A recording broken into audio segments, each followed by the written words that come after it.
Gabri Jasmine കോംബോയ്ക്കെതിരെ big ബോസിന് അകത്തും പുറത്തും വലിയ വിമർശനം തുടക്കം മുതൽ തന്നെ ഉണ്ട്.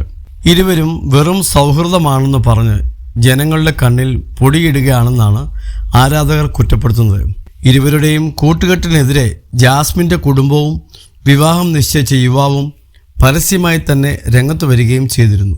ഇപ്പോഴിതാ ഗബ്രിയുമായുള്ള സൗഹൃദവും അത് തിരിച്ചടിയായി മാറിയിരിക്കുന്നത് എങ്ങനെയാണെന്നുമൊക്കെ ജാസ്മിനെ അറിയിച്ചിരിക്കുകയാണ്. ഹൗസിൽ വൈൽഡ് കാർഡ് എൻട്രിയായി എത്തി സായി കൃഷ്ണ. വിവാഹം നിശ്ചയിച്ച അഫ്സൽ അടക്കം ജാസ്മിനെതിരെ തൻ്റെ ഭാഗം വിശദീകരിച്ച് രംഗത്തെത്തിയെന്നുള്ള കാര്യങ്ങളാണ് സായി ജാസ്മിനോട് വെളിപ്പെടുത്തിയിരിക്കുന്നത്. ഇതോടെ തകർന്ന ജാസ്മിനെയാണ് പിന്നെ ഹൗസിൽ കണ്ടത്. സായി പറഞ്ഞത് കേട്ട് കരഞ്ഞുകൊണ്ട് റസ്മിനോട് തൻ്റെ സങ്കടങ്ങൾ ജാസ്മിൻ പങ്കിട്ടു. എന്തൊക്കെ കാര്യങ്ങളാണ് ഈ വരുന്നത്? എനിക്ക് ഗബ്രിയോട് ഇഷ്ടമുണ്ട്. ഫിസിക്കലായിട്ടാണോ ചിന്തിക്കുന്നത്? ഹഗ് ചെയ്താൽ അതിൻ്റെ അർത്ഥം എന്താണ്? സെക്ഷൽ അട്രാക്ഷൻ ആണോ? ആരുമില്ലേ റസ്മിനെ? എനിക്ക് പുറത്തു പോയാൽ എൻ്റെ കുടുംബം ഉണ്ടാകില്ലേ? പുറത്ത് എൻ്റെ കുടുംബം 2-3 അഭിമുഖം കൊടുത്തിട്ടുണ്ടെന്ന് പറഞ്ഞു. അവർക്കെന്തു പറ്റി? അവർക്ക് വേണ്ടി വന്നതല്ലേ ഞാൻ. അവർ ഇത്രയും വർഷം എന്നെ കണ്ടതല്ലേ. എനിക്ക് ബോധമില്ലേ? അത്ര ചീപ്പാണോ ഞാൻ?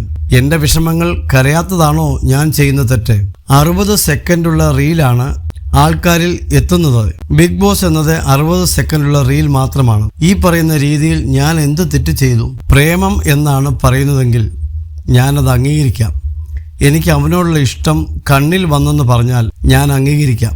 അത് പ്രേമത്തിലെത്താൻ ഞാൻ ശ്രമിച്ചിട്ടില്ല, ശ്രമിക്കുകയുമില്ല. എനിക്ക് വേണ്ടതാനും. പക്ഷേ ഇങ്ങനെയൊക്കെ വരാൻ ഞാൻ എന്ത് തെറ്റ് ചെയ്തു? ജാസ്മിൻ പറഞ്ഞു. അതേസമയം വീഡിയോയ്ക്ക് താഴെ ജാസ്മിനെ വിമർശിച്ച് നിരവധി പേർ രംഗത്തെത്തി. വീട്ടുകാർ മുന്നറിയിപ്പ് നൽകിയപ്പോൾ തന്നെ ഗെയിം മാറ്റിയിരുന്നെങ്കിൽ ഇത്രയ്ക്ക് വിമർശനം നേരിടേണ്ടി വരുമായിരുന്നില്ലെന്ന് ആണ് ചിലർ കുറിച്ചിരിക്കുന്നത്.